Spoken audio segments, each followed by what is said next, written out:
स्वागत है आपका इस सेशन के अंदर। इस वीडियो में हम लोग 4 ऐसी चीज़ों के बारे में जानने वाले हैं जो आपको सीए फाउंडेशन में अगर आप इसको अप्लाई करते हैं तो ऐसे इसमें आपके स्कोर काफ़ी अच्छा बढ़ता है।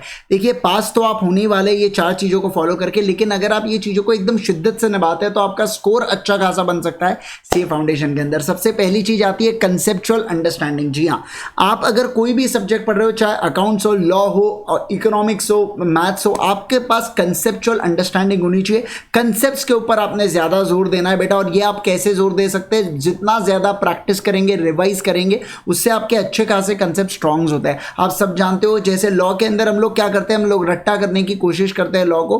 अब ये चीज आपको मदद नहीं करती है लॉन्ग रन के अंदर। इनफैक्ट एग्जाम के अंदर भी आप भूल जाते हो चीजों को अगर आप रट्टा करके जाते हो तो। लेकिन वही अगर आप कंसेप्ट को समझ के अगर आप करोगे तो ये आपको बहुत ज्यादा बेनिफिशियल होने वाला है, बहुत ज्यादा बेनिफिट आप लोगों को इस चीज का मिलने वाला है। सेकेंड चीज की अगर मैं बात करूं आपके साथ, तो आपने प्रैक्टिस करना चाहिए क्वेश्चंस की। लॉ और अकाउंट्स के अंदर आरटीपी, एमटीपी, पीवाईक्यू को आप लिख के प्रैक्टिस करना चाहिए। सिर्फ प्रैक्टिस सफिशिएंट नहीं होता है, राइटिंग प्रैक्टिस होनी चाहिए। जितना ज्यादा आप लिख के प्रैक्टिस करोगे उतना ज्यादा आप लोगों के लिए बेनिफिशियल होने वाला है लॉ और अकाउंट्स के अंदर, क्योंकि राइटिंग पेपर होता है, सब्जेक्टिव पेपर होता है, तो तभी आपको उस चीज का बेनिफिट मिलता है। मैं तीसरी चीज की बात करूं, मैथ्स और इकोनॉमिक्स के अंदर आपने टाइम बाउंड प्रैक्टिस करना चाहिए। जनरली मैथ्स के पेपर में ऐसा होता है, बच्चे कहते हैं कि सर हमारा पेपर छूट चुका है करके, हमारे पूरे क्वेश्चंस कंप्लीट नहीं हो रहे। तो इस चीज के लिए आपको टाइम बाउंड प्रैक्टिस जब आप करते हो तब आपको सबसे ज्यादा, ऐसा नहीं है कि आप ये टाइम बाउंड प्रैक्टिस अकाउंट्स और लॉ में नहीं करोगे, आप वहां पे भी करोगे, लेकिन मैथ्स और इकोनॉमिक्स में, पर्टिकुलरली मैथ्स के अंदर ज्यादा, क्योंकि इकोनॉमिक्स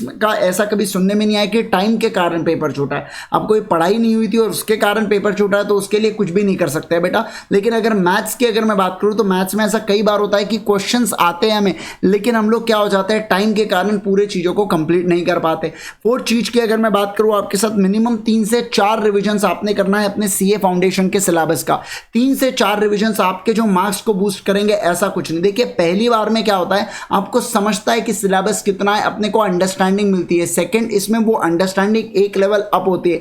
लेकिन तीसरी और चौथी रिविजन आपको मार्क्स बूस्टर होती है। हर एक रिविजन में आपके रफ्तार से मार्क्स ऊपर बढ़ते हैं। इस चीज का ध्यान रखिएगा, क्योंकि देखिए यार क्या होता है, इतने सारे 4 सब्जेक्ट है पहली बात तो। अब एक एक सब्जेक्ट को हम मतलब एक को पढ़ते हैं, दूसरा बोलते हैं, दूसरा पढ़ते तीसरा बोलते हैं, तो ऐसी बहुत सारी चीजें होती है। तो जब आप 4 बार रिवाइज कर लेते हैं ना, तो एक फोटोग्राफिक मेमोरी सॉर्ट ऑफ हो जाती है, जो आपको ध्यान रहती है चीजें। अब अगर इसे कोई बोलेगा बेटा कि ये रट्टा चीज हो गई करके, तो ये रट्टा नहीं हुआ, समझे, ये आपकी मेहनत हुई है। इस चीज का आप ध्यान रखिएगा, ये आपकी मेहनत हुई है करके, है ना। तो ऐसी वाली बात है। 4 चीजों को जरूर से फॉलो कीजिएगा अपने सीए फाउंडेशन की जर्नी में, आपका स्कोर सुपर्ब तरीके से ऊपर बढ़ेगा और ये आपने फॉलो करना ही चाहिए, राइट। ये आपने ऐसा फॉलो करना ही चाहिए। जाने से पहले इतना कहना चाहूंगा कि 25 अगस्त से, जी हाँ सही सुना आपने, 25 अगस्त, मतलब अगर मैं बात करूं आपके साथ तो 2 से 3 दिन बाद से थर्सडे को आपका पहला सेशन होने वाला है मिशन सक्सेस बैच का। दिसंबर 2022 के लिए ये बैच आ रही है, ध्यान रखिएगा। दिसंबर 2022 के लिए बैच आ रही है।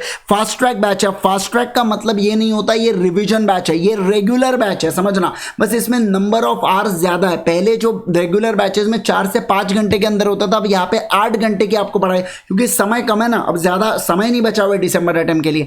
तो ऐसे केस के अंदर आपको ज्यादा देर क्लासेस होने वाली है फास्ट ट्रैक बैच, और इसके लिए आपको अनअकैडमी का सब्सक्रिप्शन लेना होता है। और जब भी आप अनअकैडमी का सब्सक्रिप्शन ले, आप IG सर कोड का प्रयोग कीजिएगा फॉर मैक्सिमम पॉसिबल डिस्काउंट। अब मैं अगर आपको बता देता हूँ, सब्सक्रिप्शन 2 तरीके के होते हैं बेटा। एक होता है प्लस, दूसरा होता है आइकॉनिक। प्लस के अंदर आपको live class, weekly test, unlimited access, structured courses plus का पार्ट होता है। आइकॉनिक की अगर मैं बात करूं तो personal guidance, study planner, test analysis, expert guidance और स्टडी मटेरियल जैसी एकदम जोरदार चीजें आपको एक्स्ट्रा मिलती है प्लस के मुकाबले। अगर आपको भी अगर सीए फाउंडेशन का सब्सक्रिप्शन लेना है तो आपने 6 मंथ्स के लिए सब्सक्रिप्शन के लिए आप जा सकते हैं। आप 3 महीने का भी ले सकते हैं, लेकिन क्या एग्जाम जो नवंबर की है वो दिसंबर में होने वाली है, क्योंकि इंस्टीट्यूट ने पैसिवली, एक्टिवली तो अभी तक नोटिफिकेशन नहीं लाया, लेकिन पैसिवली कई तरीकों से बता दिया इंस्टीट्यूट ने। तो ऐसे केस में आप 6 मंथ्स के लिए सब्सक्रिप्शन जाना ज्यादा बेहतर है। आप 3 महीने का चाहे तो आप वो भी ले सकते हैं, कोई दिक्कत नहीं है। 3 महीने का सब्सक्रिप्शन भी आप ले सकते हैं। लेकिन अगर आपका मई 23 का अटेम्प्ट है या उसके बाद का अटेम्प्ट है, तो आपने 12 मंथ्स के सब्सक्रिप्शन के लिए जाना चाहिए। सर यहाँ पे ये सब्सक्रिप्शन से केवल लॉ ही पढ़ेंगे आपका, ऐसा कुछ नहीं है। आप फाउंडेशन के पूरे 4 सब्जेक्ट आप पढ़ सकते हो ये एक सब्सक्रिप्शन की मदद से। तो जरूर से जब भी आप अनअकैडमी का सब्सक्रिप्शन ले, ठंडा मतलब कोको कोला और कोड मतलब IG सर, मतलब आप IG सर कोड का प्रयोग कर सकते हैं और बढ़िया ढंग से सब्सक्रिप्शन लीजिएगा। और शुरुआत करेंगे एकदम स्ट्रक्चर्ड तरीके से पढ़ना, कंसेप्चुअल तरीके से पढ़ना, कब आने वाले इस थर्सडे को। Bye bye guys, take care, अपना और अपनों का ध्यान रखिए।